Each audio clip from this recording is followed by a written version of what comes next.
My son-in-law hit me right in the face, and I kept quiet, as if nothing had happened. The next day I handed him an envelope. He thought it contained money for his business. He smiled arrogantly and said, "Finally, you understand," until he opened it and saw what was inside. Before we continue, please subscribe to the channel and write in the comments what time it is where you are now. I was alphabetizing my 1987 theater programs when the doorbell rang. The Steppenwolf collection, 38 programs spanning 2 decades, each one a memory of productions that mattered. My fingers rested on the Death of a Salesman program, the one from the revival I'd directed in Portland, back when my knees still worked, without complaining. The doorbell rang again, insistent. Lena stood on my porch with Garrett behind her, his hand on her shoulder like he owned her. March rain dripped from the awning. "Dad, we need to talk about something important." I stepped aside to let them in. "Of course. Coffee? I just made a fresh pot." "No, we're fine." Garrett moved past Lena, already claiming my living room like territory. "This won't take long." They sat on my couch. Garrett sprawled, Lena perched on the edge. I took my reading chair, the one with the view of my theatrical masks collection on the wall. Garrett's eyes swept the room, calculating. I'd seen that look before in actors sizing up whether a role paid enough. "Silas, I've got this opportunity. Tech consulting contract, but I need capital, too." "How much?" His smile faltered. Reset. 15,000. I know it sounds like a lot, but... Garrett, you still owe me 13,000 from the last 2 opportunities. Those were different. This is guaranteed. I've got a signed letter of intent, and the answer is no. The temperature in the room dropped. Garrett's fingers drummed once on his knee, then stopped. His jaw worked sideways. Lena reached for his arm. "No? Just like that? No discussion?" "Garrett, maybe we should... Stay out of this, Lena. Your father needs to understand family obligations." I kept my voice level, the same tone I'd used directing actors who forgot their blocking. "I understand my pension is $2,400 a month. I understand I'm 68 years old. I understand you've never repaid a cent. You're sitting on savings. You've got this house." He was standing now 3 steps from my chair. "Meanwhile, we're struggling, and you—" I said no. His hand came fast. The slap cracked like a prop gun firing. My head snapped sideways. The metallic taste of blood filled my mouth before I registered the pain. "Oh my God! Garrett, what did you—" Lena's voice came from underwater. He pushed me to it, standing there all high and mighty, like he's too good to help his own daughter. I touched my lip. My fingers came away red. The room tilted, then steadied. Garrett's aggressive pacing knocked over my theatrical mask on the side table. The comedy mask from a production of The Tempest. It landed face up on the carpet, grinning at the ceiling. The timing would have been funny if my face wasn't throbbing. "Say something!" Garrett leaned over me, close enough I could smell his cologne. Expensive. More expensive than my heating bill. I dabbed my lip with my sleeve, tested my jaw. Everything still worked. I looked past him to Lena, frozen halfway between standing and sitting, her hand extended toward me but stopping in midair, like she'd hit an invisible wall. "Get out of my house. You're making a mistake. When you're old and alone, don't come crying to... Out! Now!" He grabbed Lena's arm, yanked her toward the door. She looked back once, her face twisted with something I couldn't name. The door slammed hard enough to rattle the framed poster from my 1994 production of Long Day's Journey into Night. I stood slowly, testing my balance, walked to the bathroom. My reflection showed a split lip already swelling, a darkening bruise spreading across my jaw. The man in the mirror looked older than 68. I wet a washcloth with cold water and pressed it to my face. My phone buzzed from the living room. Once, twice, 3 times. I picked up the Death of a Salesman program I'd been holding when they arrived. The pages had bent where I'd gripped it. I smoothed them carefully, set it back with the others. Everything in its place. Everything organized.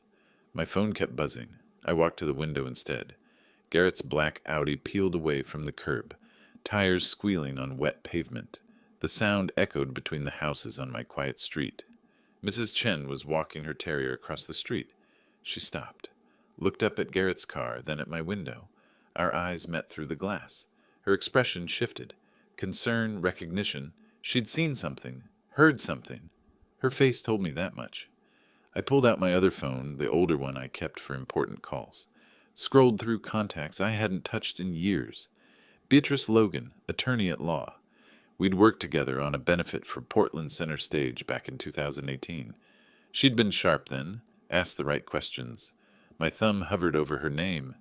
Behind me, my iPhone continued its insistent buzzing on the coffee table. Garrett's words piling up, unread. Mrs. Chen was still watching my window. I pressed down. Beatrice Logan. Beatrice, it's Silas Blackwood. We worked together on that theater benefit in 18. Silas, of course. How are you? Wait, it's 8:30 in the morning. What's wrong? I pressed the phone between my shoulder and ear, reaching for the coffee pot with my free hand. The kitchen window showed my neighbor's yard, already green with early spring growth. Normal. Everything looked normal. My son-in-law hit me yesterday. I have it on video. The pause stretched long enough I checked if the call had dropped. Are you hurt? Did you call the police? Bruised jaw, split lip, no police yet. I wanted to talk to you first. Smart. Tell me everything, but first, when did the relationship turn bad? I set down my coffee, pulled out the kitchen chair. That's the thing. It didn't turn bad overnight. I spent the night replaying every interaction, every request, every warning sign I'd ignored. The memories came back in fragments, pieces of a show I'd watched without understanding the plot. 3 years ago, I said, Garrett was different. After my knee surgery, he drove me to physical therapy twice a week for 2 months. I could see it clearly. Garrett helping me up the stairs, patient and careful. Easy, Silas. Take the stairs slow. I've got you. I hate being helpless like this. You're not helpless. You just had surgery. Give yourself a break. Back then, his smile had been genuine. He'd made Lena laugh. He'd asked about my directing work, actually listened to my stories about the old days at Portland Center Stage. I'd told Lena she was lucky. Meant it. Beatrice, he was a good son-in-law, for a while. What changed? I opened my filing cabinet, the one where I kept everything organized. Bank statements, receipts, tax returns. Theater directing taught me to track budgets down to the last penny. I spread the papers across my kitchen table. 2 years ago, he came to me. Needed $5,000 for startup costs. Some consulting business. He was nervous, I remember that.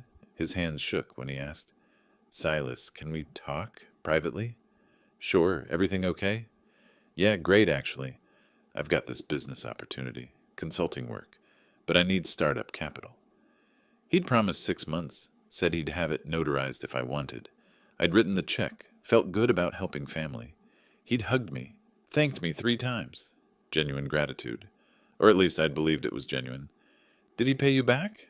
No. 18 months ago, he needed $8,000 more. For equipment, he said, to help pay me back faster. That conversation had felt different. His posture, his tone. Silas, I'm family. Don't you want Lena and me to succeed? Not a request. A demand wrapped in family obligation. I touched my bruised jaw while talking, winced. After that, it was text messages. Constant pressure. I pulled up my phone, scrolled through months of messages.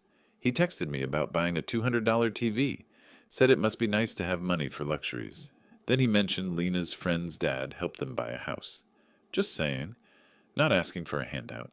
Just pointing out some parents actually help their kids. 68 years old, and I'm reading guilt trip messages like some teenage drama. The irony wasn't lost on me. So he's borrowed $13,000 total. Borrowed implies he plans to return it. Fair point. And yesterday was the first physical violence? Yes. I pulled my iPhone toward me, opened the camera, tried to photograph my bruised face. The angle was wrong. I looked like I was taking what my grandson called a sad selfie. Tried again. Better. The bruise showed clearly, purple spreading toward my ear. But Beatrice, it's the pattern. He's been escalating for months. My other phone buzzed. FaceTime call. Quinn's name appeared. I ignored it. Would call him back later. Couldn't handle that conversation yet. Do you have documentation, text messages, bank records? I looked at the pile of papers on my table. Bank statements showing both checks to Garrett. Printed text messages. The timeline I'd written at 3 a.m, unable to sleep. I have everything. Good. Because Silas, I need you to not contact Garrett. No calls, no texts, nothing. Can you do that? I stared at my phone. 17 unread messages from Garrett, each notification a little accusation. The newest had come in 2 minutes ago. My finger hovered over it. Silas, are you listening? Outside, a car engine cut through the morning quiet. I moved to the window. Garrett's Audi sat at the curb, engine idling. He was visible in the driver's seat, staring at my house, not moving, just staring. His hands gripped the steering wheel. I stepped back from the window.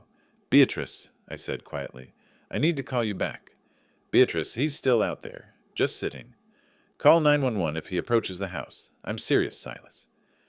Through the window, Garrett's Audi engine revved, once, twice. The headlights cut across Mrs. Chen's yard. No, he's leaving now, turning the corner. Good. Now listen carefully. Tomorrow morning, meet me at the courthouse at 9. We're filing assault charges. That fast? When there's video evidence of assault? Yes, that fast. You do have the video, right? My mind went blank. Video? What video? Then it hit me. The doorbell camera. The one I'd installed last year after someone stole a package containing Lena's birthday present. I'd completely forgotten about it. I need to check something. Let me call you back. I hung up and pulled out my phone, scrolling through apps until I found Ring. My hands shook, clicking through menus. Security. Events. Yesterday. 4:47 p.m. There it was. Thumbnail showed Garrett and Lena on my porch. I pressed play. The video showed everything. Garrett's face contorting when I refused the money. My calm response. The escalation. Then his hand rising, the slap echoing tinny through my phone speaker, my head snapping sideways. Blood visible on my lip even in the camera's resolution. Lena frozen, reaching but not reaching. I watched it 3 times. Each replay, my jaw clenched tighter. The 3rd time I paused at the moment of impact. Garrett's expression wasn't just angry, it was satisfied, like he'd been wanting to do that for months. At 11:30 I called Beatrice back. I have it, the whole thing, clear as day. Send it to me, now. We file first thing tomorrow. The next morning, Multnomah County Courthouse smelled like floor polish and anxiety. Beatrice met me at the entrance, wearing a gray suit that meant business. We rode the elevator to the 3rd floor, past people holding folders and avoiding eye contact. The clerk processed paperwork with practiced efficiency. Mr. Blackwood, the court date is May 14th. That's 6 weeks. Service of summons must occur within... I'll handle delivery personally. Beatrice's hand landed on my arm. Mr. Blackwood, we typically use process servers for... I said I'll handle it. Outside the courthouse, she pulled me aside. This is a terrible idea. You're emotional, and he hit me in my own home. I'm delivering this to his. She studied my face, measuring stubbornness against reason. Fine. But you deliver it, you leave.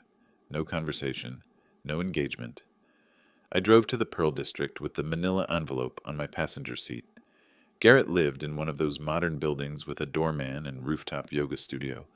Guy owed me $13,000, but kept up appearances. The math still wasn't mathing. I texted him from the parking garage. Need to drop something off. His reply came in seconds. Finally, come up. 412. The elevator had mirrors on all sides. My reflection looked older than 68. The bruise on my jaw had bloomed purple-black overnight. Garrett answered the door in workout clothes, removing an AirPod. Sweat darkened his shirt collar. Silas, what are you... I extended the envelope. This is for you. His face transformed. That entitled smile I'd seen 1,000 times. Finally came to your senses, old man. I knew you'd... He snatched it from my hand before I could finish. Through the open door, I saw moving boxes stacked against the wall. Cheap furniture, despite the expensive building. See reason. 15,000, right? Or did you make it 20 to cover the trouble? I said nothing, just watched. He tore the envelope open, still talking. You know, this is what family does. We help each other. And once my business takes off, I'll... The words died. He read, reread. The paper slipped from his fingers. Caught, read again. What the... This is a... Court summons, assault and battery. You'll find the hearing date on page 2. The color drained from his face like someone pulled a plug. This is insane. You're suing me? Criminal complaint, actually. The district attorney is prosecuting. For what? We had a disagreement. That's not... You hit me. In my home. It's on camera. His eyes widened, real fear flickering now. Camera? What camera? See you in court, son. I turned toward the elevator. His hand shot out, gripping my shoulder. Wait! Silas, wait! This is a misunderstanding. I barely touched you. I kept walking. His voice escalated behind me, bouncing off the hallway walls. I'll fight this. You're trying to destroy my life over nothing. The elevator doors opened. I stepped inside. Nothing? My split lip says otherwise. You'll regret this. I'm calling Lena. She'll tell them it was nothing. The doors started closing. Through the gap, I saw his desperate face. She was there. She saw everything. Silas, don't do this. We can work this out. In my car, I sat with the engine running. My phone started buzzing immediately. Garrett, pick up your phone. Garrett, pick up. Garrett, you're making the biggest mistake of your life. I pulled out of the parking garage. Halfway to the exit, it hit me. I told him about the camera, given away my evidence. Beatrice's voice echoed in my head. Emotional decisions overriding legal strategy. I pulled over on Burnside, called her. I told him about the camera. I shouldn't have said anything. Her sigh carried disappointment and resignation. No, you shouldn't have. But what's done is done. We adapt. 68 years old and Ring doorbell technology saves the day. My generation protested Vietnam. His generation can't figure out privacy settings.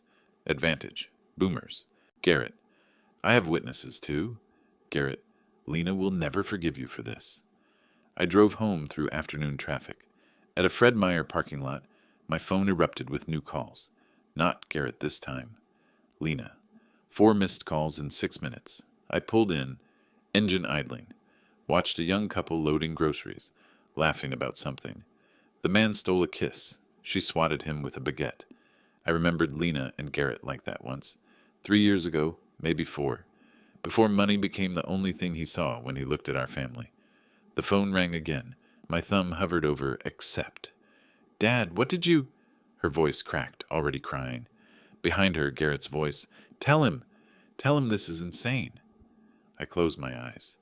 2 days of silence from me didn't stop Garrett from filling the void. 47 text messages in 48 hours. If he put that much effort into his businesses, he might actually turn a profit. Beatrice's office sat near Pioneer Courthouse Square, above a coffee shop that perfumed the stairwell with burnt espresso. Her conference room had windows overlooking the square, where lunch crowds gathered around food carts. I spread everything on her table. Medical report from urgent care, split lip, contused jaw, recommended follow-up if pain persisted, photos of my bruised face from 3 angles, printed text threads organized in folders, the doorbell video queued on my phone. Walk me through the video one more time, Beatrice said. Do we have to? I lived it once. The DA will make you watch it 20 times. Better you're prepared. She connected my phone to her monitor. The video played large enough to see every detail. Doorbell chime. Door opening. Voices escalating. Garrett's body language. Invasion of space. Then the wind-up. There. Watch his body language. She paused it. An impact. Clean shot. No ambiguity. Your head snaps 6 inches to the left. Beatrice, I was there. But the jury wasn't. This video puts them in your doorway. It's powerful. She made notes in her legal pad, pen moving fast. Between the video, medical documentation, and his subsequent threats, we have a solid case. Solid. Not ironclad. Criminal cases require proof beyond reasonable doubt. Video gets us 90% there. What's the other 10%? Witness testimony. Someone who heard the altercation can verify your account. My neighbor, Mrs. Chen, she walked past right after, looked through my window. Beatrice leaned forward. Can she testify to what she heard? Saw? I'll get her statement today. Good. Independent witnesses matter. Shows pattern, confirms timeline. My phone buzzed on the table. New message from Garrett. Lena's crying because of you. Hope you're proud. Beatrice glanced at it. Each one is evidence of intimidation. He's building our case for us. They just keep coming. I scrolled back. Day 1, he wrote, this is a mistake. Day 2, I'll make you regret this. Don't respond. Let him keep talking. Beatrice's office coffee tasted like legal strategy. Bitter, strong, cost more than you'd expect. I drank 3 cups anyway. That afternoon, I knocked on Mrs. Chen's door. No answer. Knocked again. The door opened, but instead of Mrs. Chen, a young man in his 20s appeared. Behind him, I saw suitcases in the hallway. Can I help you? I'm looking for Mrs. Chen. I'm her neighbor, Silas. Oh, she mentioned you. I'm her nephew, Jason. She left yesterday for Taiwan. Family wedding. Won't be back until July. The words took a moment to land. July. The court date was May 14th. Did she mention anything about Monday? Something she might have seen? Monday? No, nothing. Is everything okay? I walked back to my car on autopilot, sat with my head against the steering wheel, called Beatrice. We have a problem. She won't testify? She can't. Taiwan until July. Trial is May 14th. Long pause. That's unfortunate. We'll need to find another angle. What angle? She was my corroboration. Silas, calm down. The video is still strong. You said we needed 90+%. You said witnesses matter. And they do. But cases are won with what we have, not what we wish we had. I'd just assumed Mrs. Chen would be available, willing, ready. Didn't ask, didn't confirm. Theater directing taught me to control every element, but I'd forgotten to verify this cast member could make the performance. That evening, my phone rang during dinner. Frozen lasagna, eating alone at my kitchen counter. Lena's name appeared. I debated letting it go to voicemail. On the 5th ring, I answered. Dad, please pick up. Please. Lena, he's falling apart. He can't eat, can't sleep. He's having panic attacks. He hit me. I know. But this, criminal charges, you're destroying his life. I opened my refrigerator, closed it, paste. He destroyed my trust, my sense of safety in my own home. He made a mistake. One mistake. People forgive mistakes. This wasn't a mistake, honey. Mistakes are accidents. He chose to raise his hand. She sobbed into the phone. I can't choose between you. I won't. I'm not asking you to choose. I'm asking him to face consequences. Consequences? He could go to jail, Dad. He could. Yes. You sound so cold. This isn't you. The dad I know is kind, and the dad you know didn't have his son-in-law's handprint on his face. Long silence. Just her breathing. Ragged. Exhausted. Lena, if you do this, if you go through with this, I don't know if I can forgive you. My hand touched the photo on my refrigerator. Lena at 8 years old, gap-toothed smile, holding a trophy from her school play.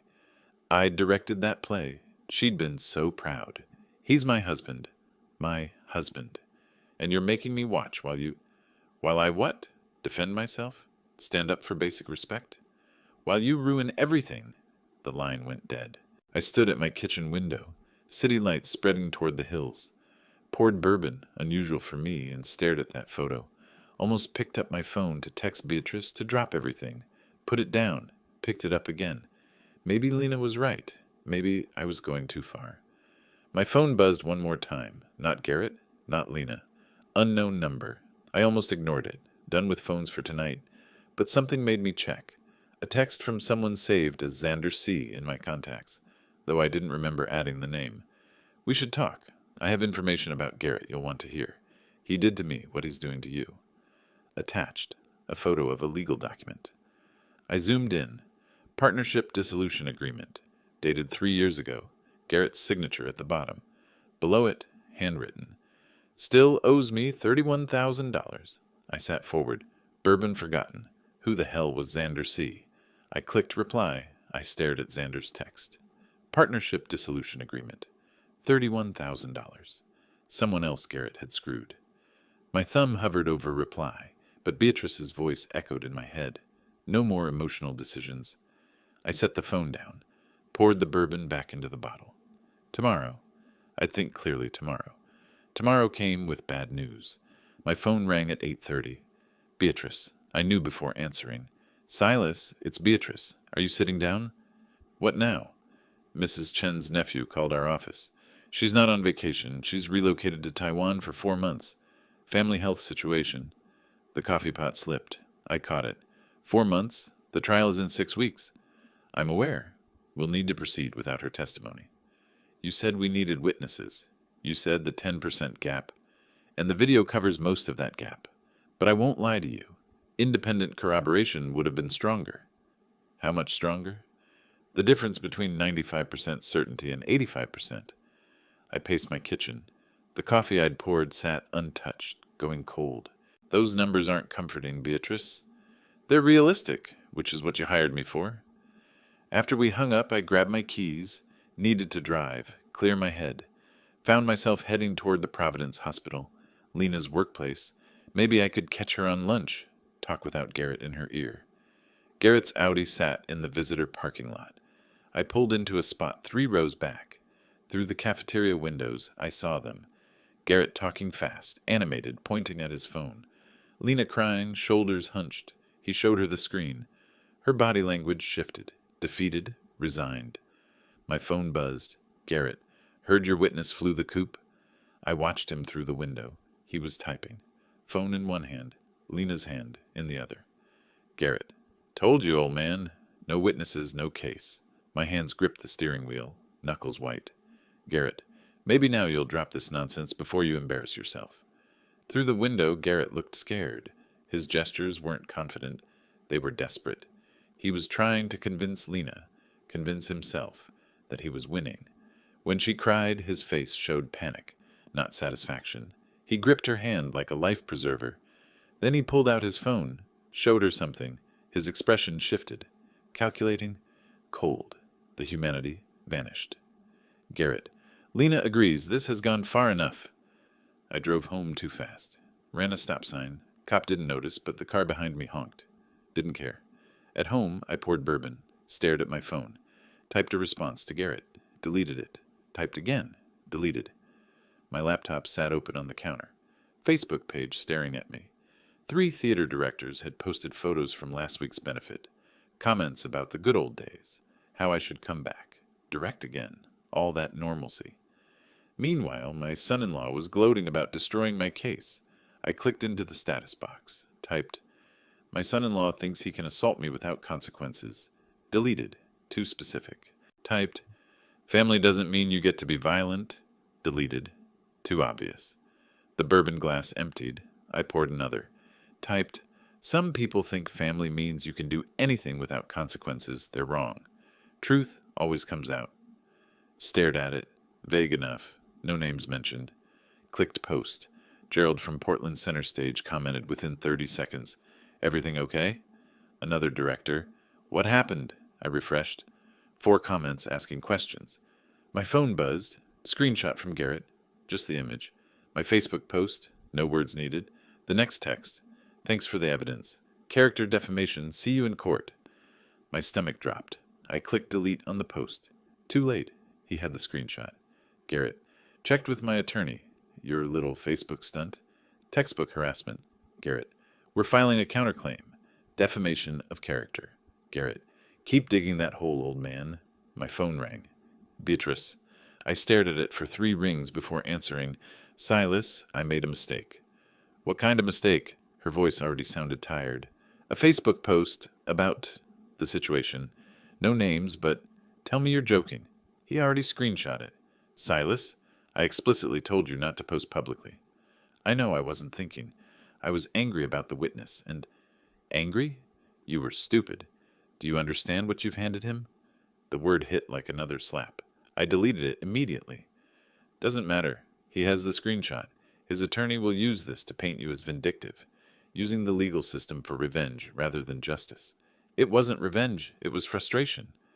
Try explaining that to a judge. Your Honor, I wasn't seeking revenge. I was just publicly shaming my son-in-law before trial. See how that sounds? What do I do? Nothing. Absolutely nothing. No more posts. No more comments. No more anything online. You've done enough damage. She hung up. I sat in darkness. Didn't turn on lights when evening came. The theater program I'd been holding, some production from 1987, sat crumpled in my lap. I'd bent the pages. Never bent the pages. Spent 40 years directing plays before live audiences. Somehow, a Facebook post to 43 friends is what trips me up. The Greeks would have loved this hubris. The house creaked around me. Midnight. The bourbon bottle sat on the counter, cap off. I hadn't poured another glass. Wouldn't. That's how I got here. I picked up my phone. 17 notifications, mostly Facebook drama I didn't care about. Scrolled past them. Found yesterday's text, the one I'd ignored in the panic. We should talk. I have information about Garrett you'll want to hear. He did to me what he's doing to you.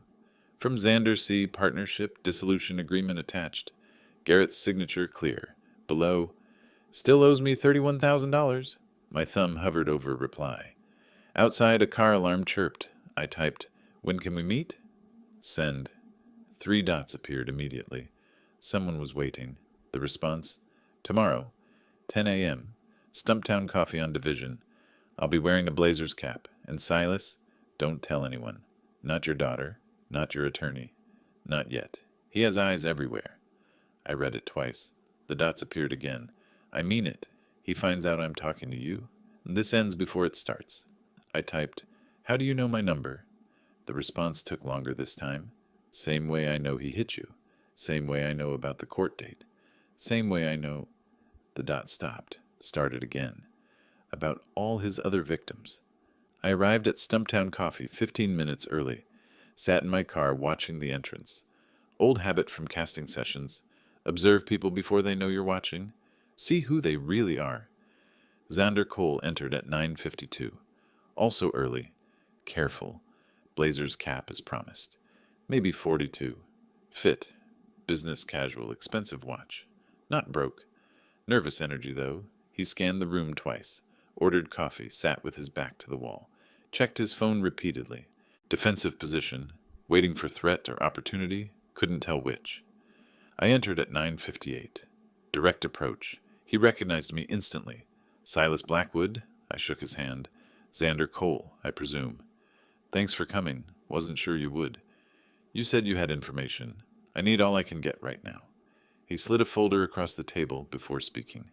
Evidence first, talk later. I opened it. Partnership documents, financial records. Photos of bruising across someone's torso. Dark purple. Nasty. When did this happen? April 2022, 3 years ago. Different victim, same playbook. I studied the photos. Xander's hands stayed steady but gripped his coffee cup hard. The bruising showed impact patterns. Someone had hit something hard, or something had hit them. We were partners. Tech consulting startup, his idea. My capital. 20,000 initial investment, another 11 in operating costs. Let me guess. The business failed. Oh, it succeeded. That's the thing. We had clients, revenue, growth. Then Garrett started moving money. Paying himself consulting fees I never approved. Using company card for personal expenses. You confronted him. Conference room, 2 in the afternoon. I had bank statements, credit card records. Asked where $31,000 went. And he pushed you? Shoved me into the filing cabinet. I cracked 2 ribs on the drawer handles. He lifted his shirt slightly, pointed to a scar. Still have this. I touched my own faded bruise unconsciously. Recognition. Did you press charges? I tried. He claimed I tripped. His word against mine. No witnesses. Sound familiar? The coffee shop noise faded. Just 2 men, different generations, same abuser. What happened to the business? I signed a settlement, got pennies on the dollar, NDA to keep quiet. He walked away, started fresh, found new marks. You're just the latest. Why risk the NDA? Why help me? Because I was a coward. I took the settlement, stayed quiet, let him do it again. I see the news. I see his name attached to new ventures. I know he's still out there. But why now? Why me? Lena mentioned you at a family gathering last year. Said her dad was a director. Portland Center Stage. I Googled you. Respected. Decent. When I heard about the assault charge through mutual friends, I knew he'd finally picked the wrong target. You're risking a lawsuit. Let him sue. I kept everything. And there's no NDA against telling the truth to law enforcement. Your case is criminal, not civil. I can testify. I leaned back. How many others? At least 3 I know of. Maybe more who stayed quiet. 3? Plus me makes 4. That I can confirm. There's a guy in Seattle. Another in Beaverton. Same pattern. Partnership or loan. Promises, then pressure, sometimes violence. Your case is different, though. You have video. The others didn't. That's why I reached out. You can actually win. In my car afterward, hands shaking from adrenaline, I scrolled through old contacts. Found Goldie Martinez. Theater critic, occasional investigative journalist. We'd worked a benefit together 8 years ago. Goldie Martinez. Goldie, it's Silas Blackwood, from Portland Center Stage. Pause. Her voice warmed. Silas, how many years? 10?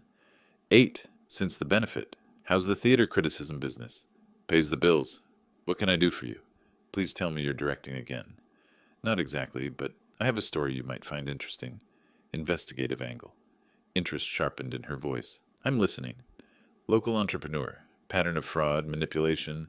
Started in tech startups. Expanded to personal relationships. Multiple victims. Some violence. Names? Not yet. But I can connect you with sources. Multiple witnesses. Documents, if you're interested. Silas, you're describing my favorite kind of story. When can we talk properly? Soon.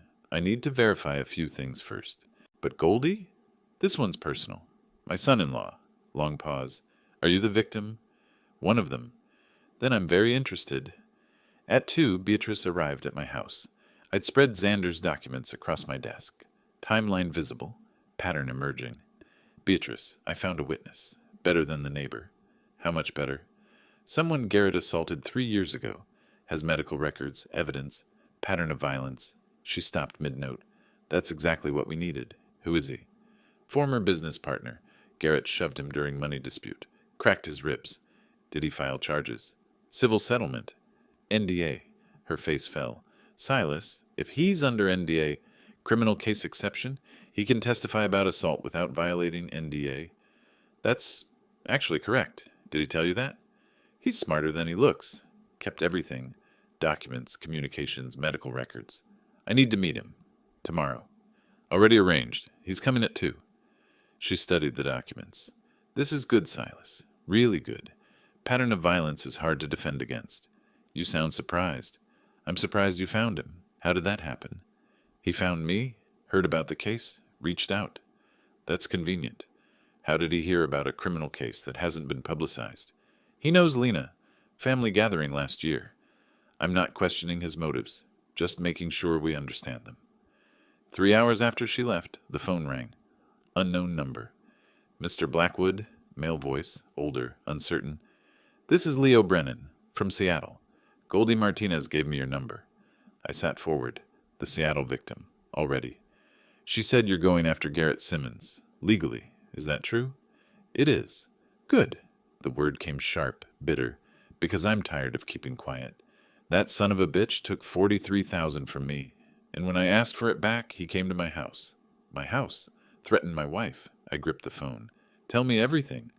Not on the phone. Can you come to Seattle? I have something you need to see. Something that'll bury him. I checked my watch. 4 hours to Seattle. Tomorrow morning. Where? My attorney's office. And Mr. Blackwood. Bring your lawyer. We're not the only ones. There's a woman in Beaverton. Goldie's tracking her down. If we all come forward together, we can show a pattern. We can show he's a predator. I wrote down the address. Texted Beatrice. Road trip to Seattle tomorrow. You're going to want to hear this. Her response, what did you do? I typed, I went off script. Improvised. Isn't that what directors do? The Seattle skyline emerged through morning fog. 4 hours in the car, white-knuckling the steering wheel while Beatrice dozed in the passenger seat. She'd insisted on coming, didn't trust me alone anymore. Smart woman. Leo's attorney practiced in a modern building near Pike Place Market. Glass and steel, expensive views. Leo stood when we entered, nervous energy radiating. We embraced awkwardly, family by marriage, strangers by proximity. Thank you for coming. His voice cracked slightly. Leo, we're family. I should have called you 2 years ago. Should have verified. Should have. He's good at making people believe. That's his talent. Leo's attorney, sharp woman in her 50s named Patricia, gestured to the conference table. Documents already spread out. She'd prepared for weeks. I sat, saw my wife's name on a bank transfer. My hand froze mid-reach. March 2023, Leo said, reading from notes he'd prepared. Garrett called me out of the blue. Said he needed to talk about Lena, but in person. That's when he told you she was sick? Beatrice's pen poised over her legal pad. Chronic condition. Needed specialists. Insurance wouldn't cover. He showed me estimates. $12,000 for treatment protocol. I already knew the answer. You asked Lena about this? He said she'd be humiliated. Young woman, independent, Didn't want parents knowing she couldn't afford her own health care. Leo's shame was visible. He cried, Silas. Actual tears. Said he was trying to be strong for her but was scared. I'm her uncle. How could I not help? Patricia slid her phone across the table. Text messages from Garrett to Leo. I read them silently. March 15th. Lena's latest test results concerning. Doctor recommends immediate treatment. I hate asking, but we're 12K short. April 2nd. Treatment scheduled. You saved her life, Leo. She'll never know, but I know. My jaw clenched. He wrote, You saved her life about a disease she didn't have. There's more. Leo's voice dropped. About your wife. The room tilted slightly.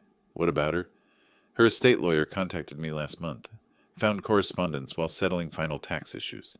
She gave him $8,000. I stood, walked to the window. Seattle sprawling below, normal people living normal lives. For emergency treatment. Garrett told her not to worry you because you were stressed about retirement. 8,000. The number meant nothing. Everything. She died in September 2022, right? Patricia's voice. Professional. Gentle. She died not knowing. I turned back. She died thinking our daughter was sick and she saved her. He let her die believing that lie. Leo stood, hand on my shoulder. Family solidarity. We stood like that for a long moment. There's more, Patricia said. Apologetic. Leo's phone rang. He glanced at the screen. Speak of the devil. Speakerphone. Woman's voice, shaky, older. Leo, is it true about Garrett? I recognized her. Beulah, my wife's sister in San Diego. Beulah, I'm here with Silas and lawyers. Oh, God. Silas, I'm so sorry. I should have... How much did he take from you? Direct. I needed to know. 15,000. He said Lena needed surgery. Showed me medical documents, hospital estimates. Everything looked real. It all looked real. The pattern was clear now. I'm a nurse. I read those documents.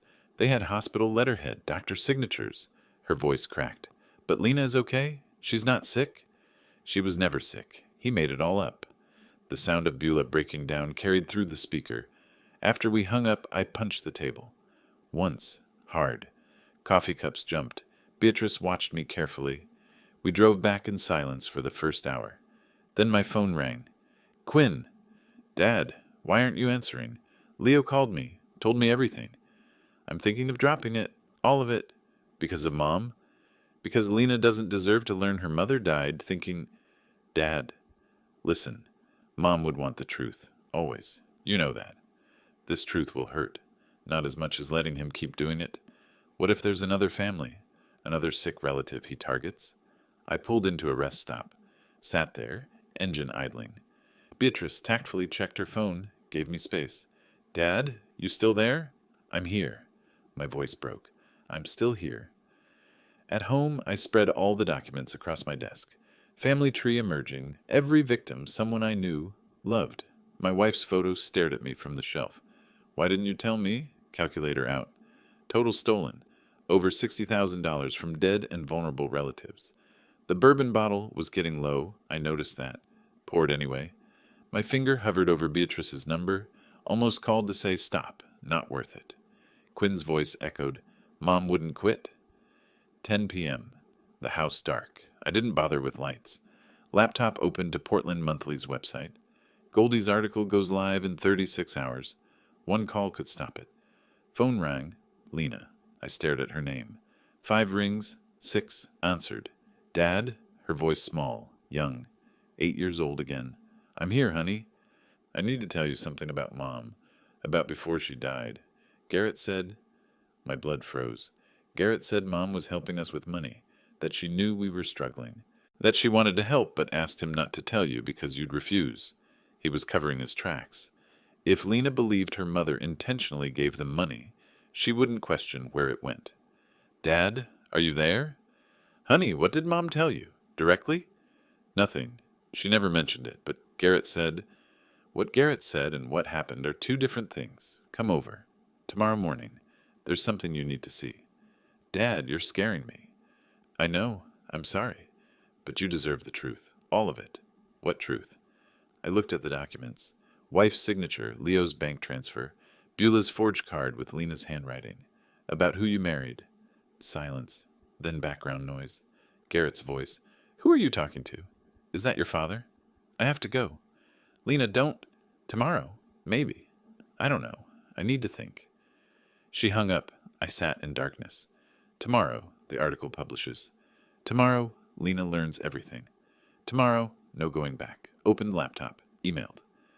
Goldie, publish it. Closed laptop. Poured bourbon. My hand didn't shake this time. I'd decided. 7 a.m. Kitchen table. Coffee untouched. Laptop opened to Portland Monthly's homepage. Refreshing every 30 seconds. The article appeared at 7:15. The charm offensive, when entrepreneurs prey on family. I scrolled through it. Goldie had been careful. No names, but details specific enough. Portland area tech consultant. Pattern of loans from family members. Allegations of violence. Screenshot. Forwarded to Beatrice, Quinn, Leo. It's live. Phone exploded at 7:30. Theater friends sharing on Facebook with comments. This sounds like someone we know. View counter 2,000, then 5,000, then 8,000 by 9 a.m. Email from Portland Center Stage. Saw the article. If you need anything. The community was rallying, also making it obvious who the article was about. Doorbell at noon. Unexpected. Lena stood there, face red, eyes swollen.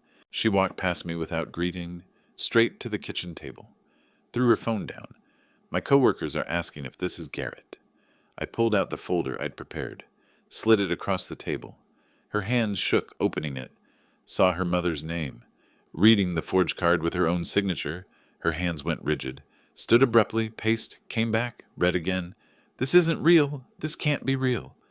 I showed her the bank transfers, timestamps, amounts. Her finger traced her mother's signature, memorized from childhood. She collapsed into the chair, head in hands, silent for 5 minutes. I need to go home. I need to hear this from him. 2 hours later, my phone rang. Lena, crying. He denied everything. Said you fabricated the documents, that you're having a breakdown. Did you believe him? No, but Dad, her voice cracked. He called my hospital. What? He told HR you're dangerous, that I might not be safe around you. My stomach dropped. Lena, security pulled me from my shift, asked if you've threatened me, if I'm safe at home. My supervisor was there, Dad. They're talking about suspension. I gripped the phone. That son of a... This is my fault. No, this is him. This is what he does. But I knew better. The lawsuit, the article, the Facebook post. I'd given him ammunition. Process server arrived at 3 p.m. Papers for a countersuit. Defamation of character. $500,000. I laughed. Couldn't help it. Dark humor. I'm 68 with $45,000 in savings. If he wins, he can have my Honda and my theater program collection. Good luck selling those on eBay. Called Beatrice. She'd already received her copy. It's garbage. Slap suit. Designed to intimidate. It's working. Don't let it. Focus on the criminal case. An hour later, cease and desist letters arrived by email. To me, Beatrice, Goldie, Portland Monthly. Legal threats. Immediate retraction demanded. Portland Monthly's response came fast. We stand by our reporting. But privately, sitting in my dark kitchen, I questioned everything. Article published at 7 a.m. By noon, Lena's job was threatened. Theater people don't do anything by half measures, including righteous indignation. But neither did Garrett. Quinn called at 7. Dad, I saw the article. It's everywhere. So is the lawsuit, and Lena's job is at risk. That's strategy. He knows you can't stand her getting hurt. It's working. So what do? I don't know anymore, Quinn. I wanted justice. Now I'm destroying her life. Short term, long term, she's free of him. Unless he wins her back or ruins her career. Would you rather have done nothing? Long pause. Honest answer. Ask me when this is over. 10 p.m. Phone rang. Beatrice. This late meant bad news. Garrett's attorney just sent an email. Discovery request. They want your emails, texts, phone records, social media accounts, bank statements, medical records. Can they do this? They'll try, looking for anything to discredit you. I scrolled through the list. 5 years of communications. My whole life. Beatrice, I post stupid things on Facebook. I complain about Garrett in texts to Quinn. That's normal. Normal doesn't win lawsuits. My laptop chimed. Email from Garrett directly. Subject, final offer. Don't open it, Beatrice said. Forward to me. but I was already opening it. Dear Silas, I'm willing to settle all disputes if you drop the criminal charges. I'll forgive the article. Withdraw the countersuit. Leave Lena's hospital alone. All you have to do is walk away. You've made your point. I've learned my lesson. Let's end this before anyone else gets hurt. You have 24 hours. After that, I'll destroy everything you love. G. Silas, did you open it? I stared at destroy everything you love. Lena, her job, my reputation, what else? Yeah, I opened it. And? He's offering to settle if I drop charges? Absolutely not. The DA is prosecuting. You can't drop charges even if you wanted to. But I could ask the DA to drop them. Refuse to cooperate. That's exactly what he wants. I looked at Lena's photo. 8 years old. Gap-toothed smile. Before Garrett. Before any of this. What if he's right? What if this does destroy everything? Then we rebuild, but we don't let him win by threatening you. Another email. Attachment. Subject. Thought you should see this. I opened it. Photo. Lena and Garrett. From tonight. Together. Kissing. She went back to him. That photo Garrett sent, Lena kissing him, was from 6 months ago. I learned that later. Old ammunition saved for the right moment. He was good at that. May 14th. Multnomah County Courthouse. I walked through metal detectors, emptied my pockets, felt surreal doing normal security theater before my son-in-law's assault trial. Beatrice met me in the marble hallway. Her heels clicked. Mine squeaked. The acoustics made everything echo. Ready? No. Good answer. Courtroom 4B was smaller than TV courtrooms. Maybe 40 seats. Garrett sat across the aisle with his cheap attorney. We didn't look at each other, both studying the floor like it held answers. The bailiff called, "All rise." Judge entered, woman 50s, stern face that suggested she'd heard every excuse. We sat on hard wooden benches. The DA presented methodically. First, the video. Lights dimmed. My doorbell footage played on a screen. My voice, Garrett's escalation, the slap echoing tinny through courtroom speakers, my head snapping sideways. I watched people watching. The judge's face stayed neutral, but I saw a juror note-taker's eyebrows rise. Garrett stared at the table. His attorney whispered urgently. The video ended. Lights up. Silence stretched. Your Honor, the prosecutor said, the defense can claim many things, but they cannot claim this didn't happen. Medical evidence next. Photos of my bruised jaw from 3 angles. Urgent care documentation. The text message threats, all 47 of them, scrolling across the screen like a prosecution highlight reel. Xander Cole testified. Sworn in, sat confidently. His story. 2022 partnership, money disputes, the shove, cracked ribs. He lifted his shirt slightly, showed the scar from the filing cabinet edge. Physical proof. Cross-examination tried to shake him. You have financial motive to lie. I want him to stop hurting people. The money's long gone. You signed an NDA. You're violating it. Criminal testimony exception. Your client should have read the fine print. The judge suppressed a smile. Leo testified via video from Seattle. Financial fraud pattern. My wife's money. Beulah's. His own $12,000. The web expanding on screen. Then recess. I stood in the hallway, legs shaky.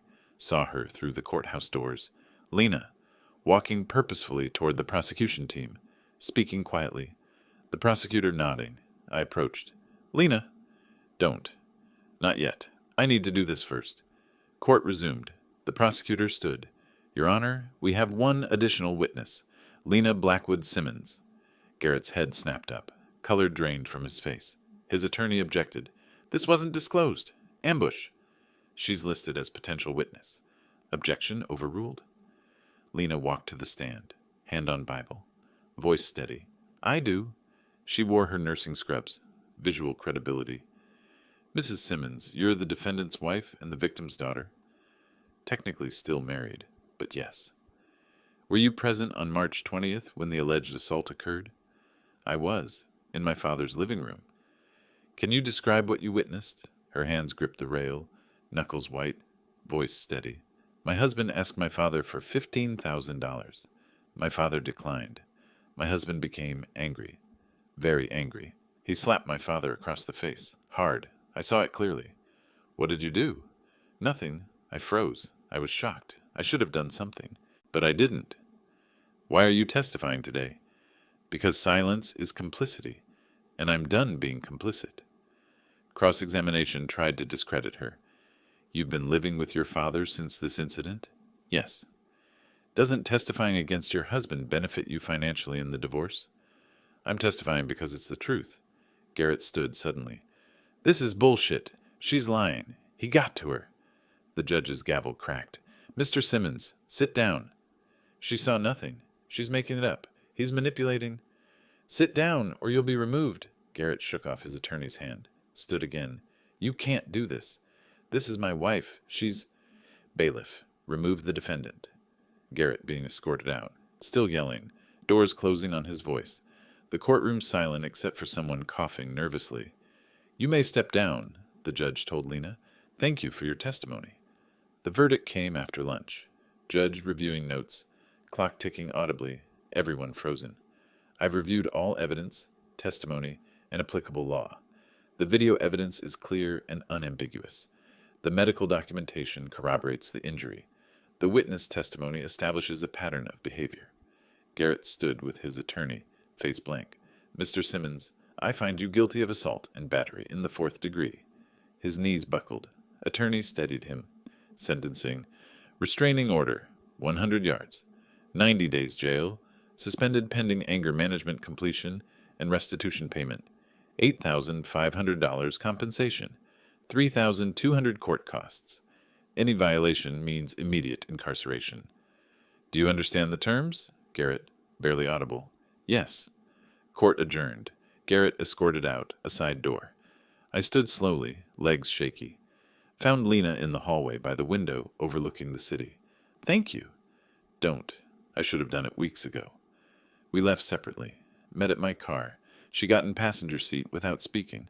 I started the engine. Downtown Portland spread out before us. Buildings against gray sky. I pulled into traffic. Radio stayed off. Silence heavy but not hostile. Exhausted. I need to stop by the house, she said finally. Get some things. I'll come with you. No, I need to do this alone. Okay. More silence. Miles passing. Was it worth it, Dad? I didn't answer. Didn't have one yet. 3 weeks later, I made coffee for 2. Habit now. Lena's shower ran upstairs. She was getting ready for her hospital shift. She emerged in scrubs. Took coffee silently. Morning, exchanged. Nothing more. She left. Door closing. House silent. This was victory. I drove past Garrett's old office building later that week, for lease sign in the window. Visual proof of bankruptcy. Continued past his Pearl District condo. Different car in his parking spot. He'd moved to Salem, I'd heard, 40 miles away. Working retail at Target. Studio apartment. The entrepreneur reduced to hourly wages. Not satisfaction, just emptiness. Leo's check arrived from Seattle. $6,000. Note attached in his handwriting. Partial repayment. Thank you for having the courage I lacked. Love, Leo. I put it in my desk drawer. Didn't cash it. Money couldn't fix what broke. Dinner time became a ritual. I'd cook something simple. Knock on Lena's door. Dinner. Not hungry. You need to eat. Later. I'd leave the plate outside her door. Eat alone. Later, the plate would be empty, moved to the kitchen sink. She'd eaten it cold at 2 a.m. Quinn flew in from Chicago. Stood in my doorway, hugged me wordlessly, pulled back, studying my face. Dad, you look exhausted. I am. Where's Lena? Her room. She's not doing well. He knocked on her door. She let him in. I heard their voices through the door for an hour. Couldn't make out words. Quinn emerged. She needs time, and probably therapy. I did this to her. No. Garrett did this. You just pulled the curtain back. Evening. I sat in the living room with an old theater program. 1985. Long day's journey into night. Program worn, pages yellowed. My name listed. Directed by Silas Blackwood. Photo inside. Younger man who looked like a stranger. Lena emerged from her room. Rare. Sat on the couch nearby. Silence for minutes. What play is that? O'Neill. Long day's journey. About a family destroying itself. Appropriate. More silence. Not hostile. Just heavy. Was it worth it, Dad? I didn't answer immediately. Really considered it. I wanted him to face consequences, that's all. Just consequences. He's bankrupt. working at Target in Salem, living in a studio apartment. I know. Pause. Are you asking if I feel good about it? I'm asking if it was worth what it cost. What do you think it cost? My marriage, my peace, my ability to trust anyone. Long silence between us. If I could go back, knowing what I know now, I'd still press charges, even knowing it would destroy me. You're not destroyed. You're hurt. There's a difference. Feels the same. It won't always. I set the program down. Lena, I didn't want revenge. I wanted justice. What's the difference? Revenge is about hurting them. Justice is about truth. And truth hurts anyway. Yeah, it does. She pulled her knees up, looked young, vulnerable. I loved him, Dad. Part of me still does. Isn't that pathetic? No. That's human. Love doesn't shut off like a faucet. I wish it did. Me too. More silence. City sounds filtering through windows. Normal life continuing outside. But you know what I keep thinking? About Mom. He let her die thinking I was sick. That I might die. He let her carry that fear to her grave. I know. That's unforgivable, isn't it? Yes, it is. So maybe it was worth it. Just for her. My eyes filled. Couldn't trust my voice. Just nodded. Quinn watched me stand from the couch that evening. Slower, stiffer. Dad, when's the last time you saw a doctor? I'm fine. You're not. You look 10 years older than 3 months ago. This has been exhausting. Get a checkup, please. After Lena's better. Dad, after. I ran into a theater colleague at Fred Meyer. Silas, saw the news. Good for you. Thanks. How's Lena? She's adjusting. Uncomfortable pause. Well, tell her we're all thinking of her. Walking away, I realized everyone knows everything. Portland is small, not vindication, just exposure. That evening, Lena still on the couch, me in my chair, theater program between us on the coffee table. She picked it up, looked at my photo. You look happy here. I was. I loved directing. Why'd you stop? Got old. Theater wanted younger directors. Do you miss it? Every day. Maybe you could go back. Community theater. Maybe. After I'm better, don't wait for me, Dad. I might not be better for a long time. That admission, honest and raw. Then we'll both be broken for a while. That's okay, too. My laptop chimed. Email notification. Beatrice Logan. Subject line. Garrett appeal filed. Lena noticed my face change. What? I showed her the screen. She read, face hardening. Of course he did. Beatrice says it won't succeed. Video evidence is ironclad. How long? Could be a year. A year of this hanging over us. I'm sorry. Don't be. It's who he is. He never stops. We looked at each other. Both exhausted, not defeated. So what do we do? Same thing we've been doing. Keep going. Later, Quinn asleep in the guest room. Lena back in her room. I sat alone in the living room. Late June evening. Still light out. Golden hour through windows. Theater program on the coffee table. Laptop closed. Outside, kids playing. Someone mowing a lawn. Normal life. Inside, disrupted life finding new shape. My face lined, tired, older, not defeated, resigned, accepting. I'd made choices. Choices had consequences. Garrett would appeal. Life would go on. Justice was served. Cost was high. Both things true simultaneously. I closed my eyes, not sleeping, just resting, thinking about that old production. Long day's journey into night. Family destroying itself on stage while audience watched. Life imitating art. The show must go on, even when you're tired of performing. If you like this story, please like this video, subscribe to the channel, and share your impressions of this story in the comments. To listen to the next story, click on the box on the left. Thank you for watching.